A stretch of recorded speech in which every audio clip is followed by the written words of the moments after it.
మన భారతదేశంలో చాలా రాజకీయ పార్టీలు ఉన్నాయి.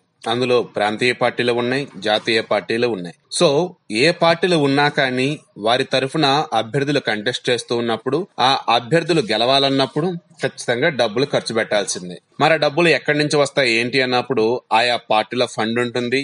అదే విధంగా ఈ వ్యక్తులు సొంత డబ్బులు కూడా ఉంటాయి. మరి అలా చూసుకుంటున్నప్పుడు అసలు ఎవరెవరికి ఎంత లిమిట్ ఏంటి అన్నప్పుడు ఆయా అసెంబ్లీ నియోజకవర్గాల వారీగా కాకుండా ఆయా రాష్ట్రాల వారీగా, కేంద్రపాలిత వారీగా కొంత అమౌంట్, ఇక ఆయా రాష్ట్రాలు కేంద్రపాలిత ప్రాంతాల్లో లోక్సభ నియోజకవర్గాలు అయితే ఒక రకమైన అమౌంట్ ఇలా ఉంటూ వస్తుంది. ఇలా చూసుకుంటూ ఉన్నప్పుడు అరుణాచల్ ప్రదేశ్, సిక్కిం, గోవా ఇక్కడ మాత్రం ఒక లోక్సభ నియోజకవర్గానికి సంబంధించేసి ఒక అభ్యర్థి 54 లక్షలకు మించి ఖర్చు పెడతానికి ఆస్కారం లేదు. ఇన్క్లూడింగ్ ఢిల్లీ కూడా కేంద్రపాలిత ప్రాంతమైనప్పటికీ అక్కడ ఒక ముఖ్యమంత్రి ఉంటారు. అదే విధంగా దేశ రాజధాని కాబట్టి అక్కడ ఖర్చు ఎక్కువగా ఉంటుంది. అలా చూసుకున్నప్పుడు ఈ సిక్కిం, అరుణాచల్ ప్రదేశ్, గోవా ఈ మూడు కాకుండా మిగతావి ఏవైతే ఉన్నాయో అక్కడ 70 లక్షలు ఖర్చు పెట్టుకోవచ్చు. మరలా కేంద్రపాలిత ప్రాంతాల్ని దీనికి మినహాయింపు. సో ఇలా చూసుకుంటూ ఉన్నప్పుడు అండమాన్ అండ్ నికోబార్ కావచ్చు, లక్షద్వీప్ కావచ్చు, డామన్ అండ్ డయ్యూ కావచ్చు, అదేవిధంగా పుదుచ్చేరి కావచ్చు, వీటన్నిటిలో కూడా ఒక లోక్సభ నియోజకవర్గానికి సంబంధించేసి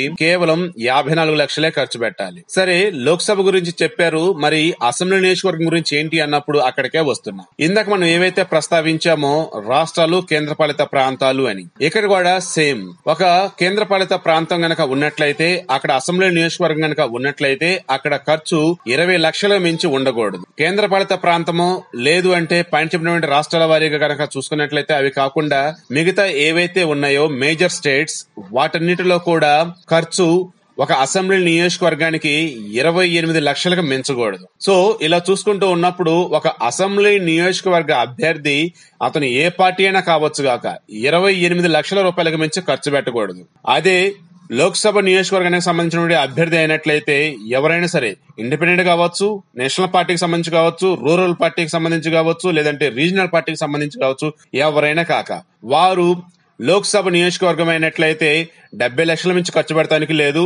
అదేవిధంగా అసెంబ్లీ నియోజకవర్గం అయినట్లయితే 28 లక్షల మించి ఖర్చు పెడతానికి లేదు. సరే, ఈ ఖర్చు వివరాలు అన్ని చెబుతున్నారు. మరి ఎలా వీళ్ళు లెక్కలు చూపిస్తారన్నప్పుడు ఖచ్చితంగా ఎంత ఖర్చు అయింది, దేనికి ఎలా ఖర్చు అయింది, ఈ వివరాలన్నీ కూడా ఎలక్షన్ కమిషన్ కి 90 రోజుల్లోపు, అంటే ఎలక్షన్ పూర్తి అయినటువంటి 90 రోజుల్లోపు ఖచ్చితంగా సబ్మిట్ చేయాల్సి ఉంటుంది. సో ఈ రకంగా చూసుకున్నప్పుడు మన భారతదేశం మొత్తం మీద కూడా ప్రాంతాల వారీగా, రాష్ట్రాల వారీగా, అదే విధంగా కేంద్రపాలిత ప్రాంతాలైనా, లేదు అంటే ట్రైబల్స్ ఎక్కువ ఉన్న చోటైనా సరే, లేదంటే రాజధాని పరంగా ఎక్కడ చూసుకున్నా సరే ఈ డబ్బులు అసలు ఎవరు ఖర్చు పెడుతున్నారు ఏంటి అన్నప్పుడు ఈ డబ్బులు ఎవరు ఖర్చు పెడతలేదు. అంతా కూడా దీనికి 10 100 ఇష్టాసరిగా ఖర్చు పెడుతూనే ఉన్నారు. లెక్కలు మాత్రం గోల్మాల్ చేస్తూ చూపిస్తున్నారు.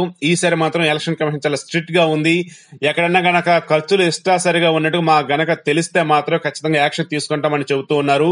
సో ఈ 17వ సార్వత్రిక ఎన్నికల వేళ అటు లోక్సభ నియోజకవర్గాల వారీగా కావచ్చు, అదేవిధంగా ఆంధ్రప్రదేశ్, అరుణాచల్ ప్రదేశ్, సిక్కిం, ఒడిశా ఈ 4 చోట్ల కూడా ఖచ్చితంగా ఈసారి అసెంబ్లీ నియోజకవర్గాల వారీగా కూడా ఖర్చు గనక ఎక్కువ చేసినట్టు గనక మా దృష్టి గనక వస్తే చర్యలు తీసుకుంటామని చెబుతూ ఉన్నారు.